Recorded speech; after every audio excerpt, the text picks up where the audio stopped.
channel. It's day 12. We finally make it to the west coast.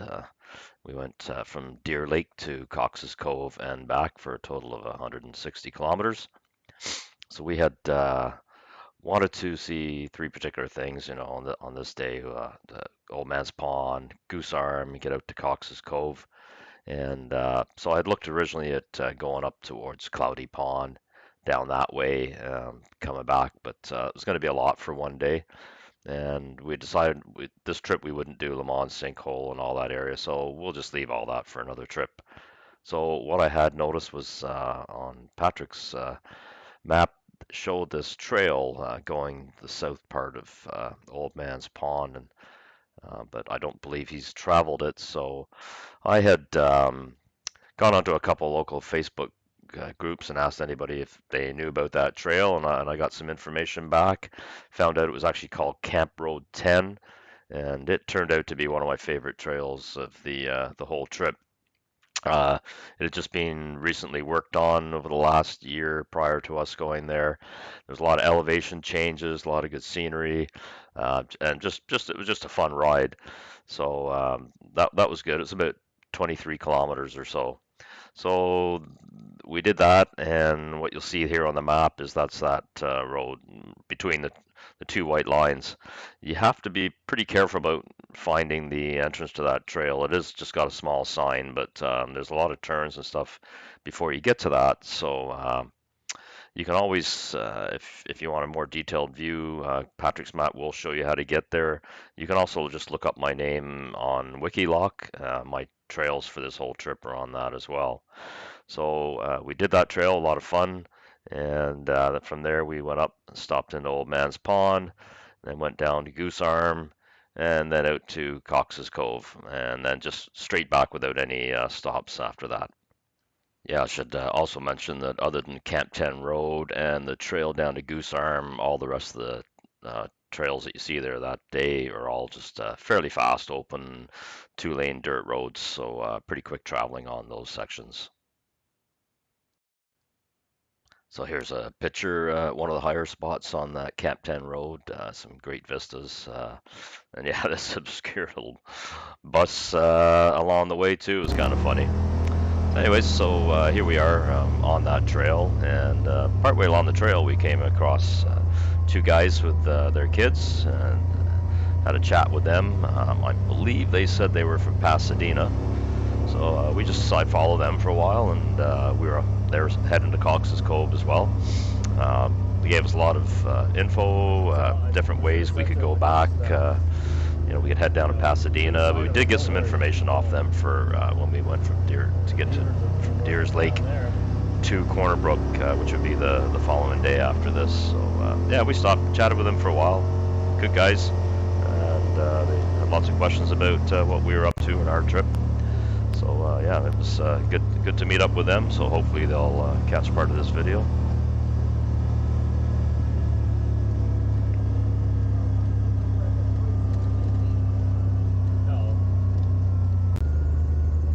So when you get to the end of the Camp 10 road trail and turn right onto the main dirt road, it's only 3 kilometers to the turnoff to Old Man's Pond. If you end up in this area, you definitely want to check out this. It's a great spot. So when you get down to the bottom of the hill, there's it's a second turn off here to take you down to the water, to the lake, which we missed. We did notice a bunch of trailers down there. So it wasn't long before I realized, oh yeah, we passed the trail. So we figured, oh, here's a place we'll just turn around here. So yeah, there was a couple of people out in the porch just hanging out, so just waved at them. Sorry for bothering you. Turned around, and we headed back down to the turnoff to get to the pond itself.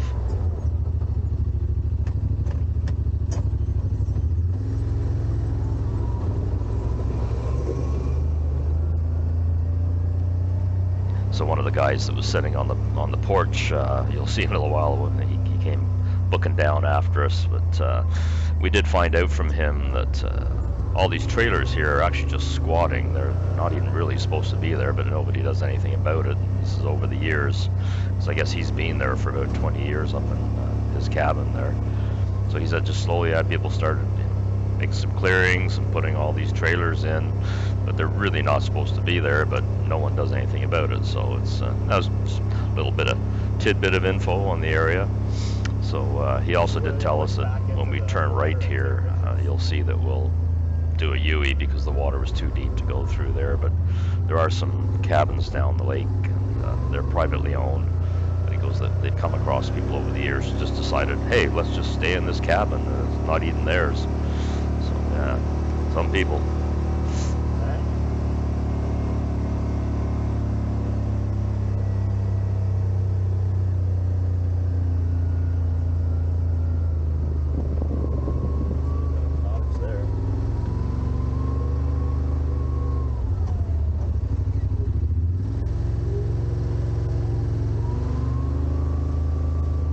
Yeah, so we're just driving back down the beach here. Like I said, suddenly out of nowhere, you see this guy in a four-wheeler come down towards us, and we're like, uh-oh, like, where's this guy coming from? It's almost like he seemed like he had a mission and we were in trouble or something, but no worries, not to be. He was the guy from up at the cottage there. No, not at all. I saw, because I got a couple buddies that got these machines, and we were talking about what we were going to do for mounting the tire in the back without wasting the space. Yeah, no problem. Yeah, I'll pull that up here. Oh, good. We're going to get out anyways. So yeah, as we went past his cottage, a buddy of his has the exact same machine, and he was saying they were just talking about how they were going to mount a spare tire, so he saw me go by and was rushing down to try and catch us and find out all about how we get the spare tire carrier. So yeah, he was from Boston, but he's had that cabin up there for years, so he was telling us all about the area and the winter time and all that. So lots of info. Good guy.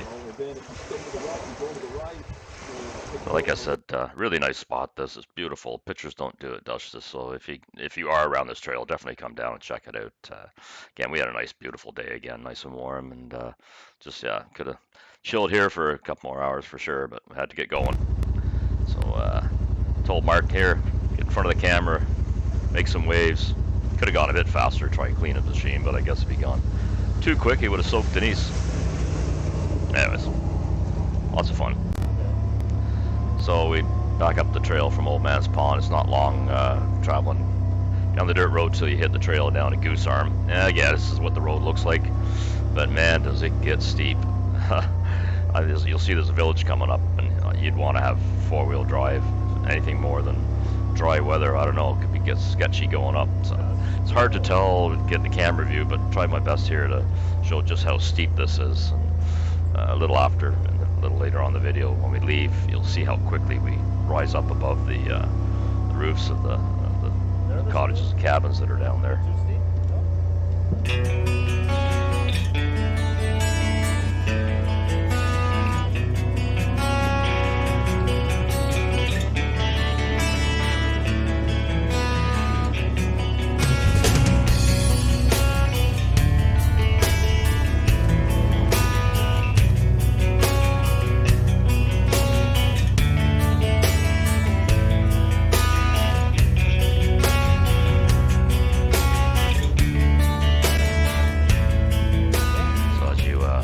Down towards the bottom of the hill here, you just need to go to the right.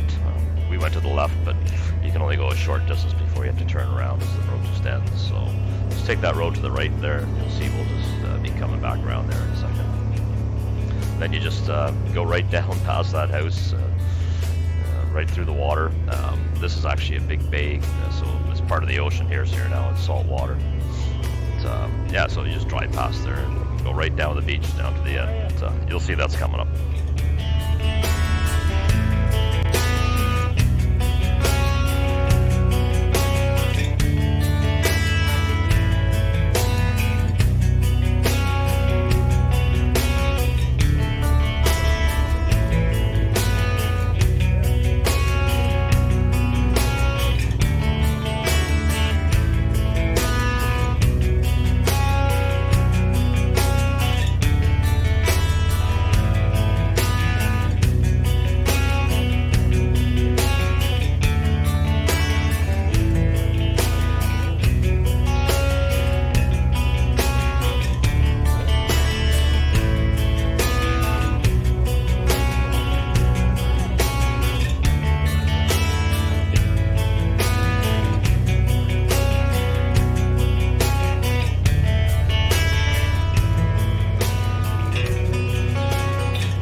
come down a pretty steep trail to get here. This is salt water. The ocean's just around the corner, out that bay. We've got this massive rock formation that comes right down to the sea here. It's a beautiful spot.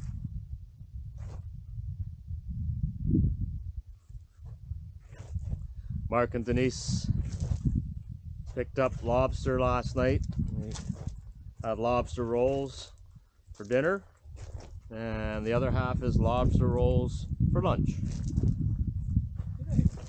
Mark's got his newfangled stove out,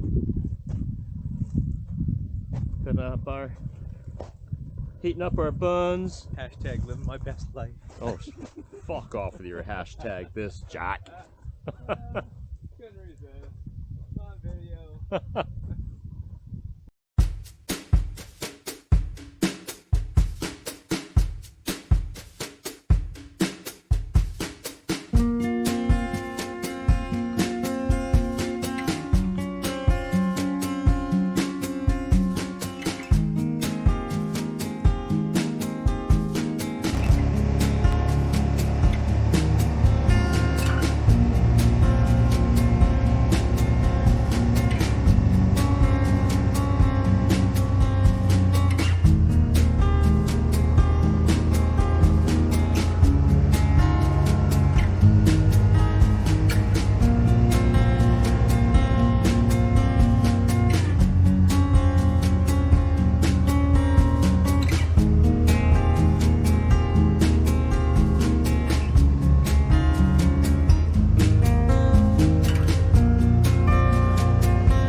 are coming to the end of the road in Cox's Cove, and this white house we're passing on the right, friends of ours, Brian and Heather, up until a few years ago were running a B&B out of there, so we definitely want to come and see this. We knew it was a beautiful place to come and see, and it's the end of the road as far as you can go, and it really is a nice spot here as well.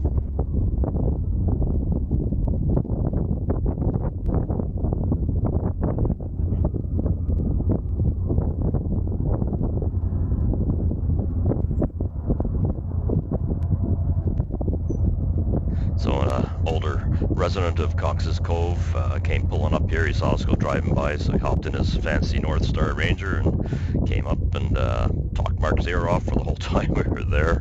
But no, he was a wealth of information. Good guy. Told us all the history of Cox's Cove and all kinds of information. But it's definitely a nice little spot to come to. We enjoyed it here. Spent a bit of time, and from here we would just head straight back to Deer Lake. But on the way out of Cox's Cove, there's a nice waterfall that you can take a look at and take a break there if you want to. So there's a video of that coming up that Denise had taken. A little loud, so it's hard to hear what she says.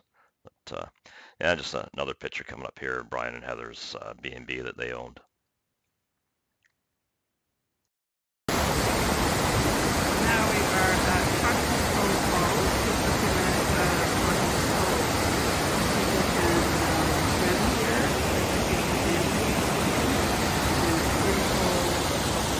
picnic tables, and lovely setting. No idea how cold the water is. Kids are going in.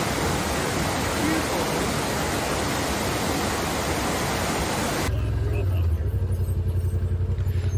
Another little video clip that Denise took on the way back. Just another cool little river crossing we would do. So we're not far from Deer Lake at this part. Anyways, thanks again for watching, and sorry for being a little bit late in getting this other video out. I've been a bit busy lately, but I'm going to try and get the other ones wrapped up soon. They have when we get to Pirates Haven, we're there for 3 days, so there'll only be about one video covering those 3 days. So there's only a few more videos to come. But once again, thanks for watching, and hope you get something out of these videos. Definitely a great time crossing Newfoundland. I got to give it that. We had to definitely go back, and we will go back again. Probably do the West Coast trip and go see some of the places we didn't see. So until the next one, have a great day.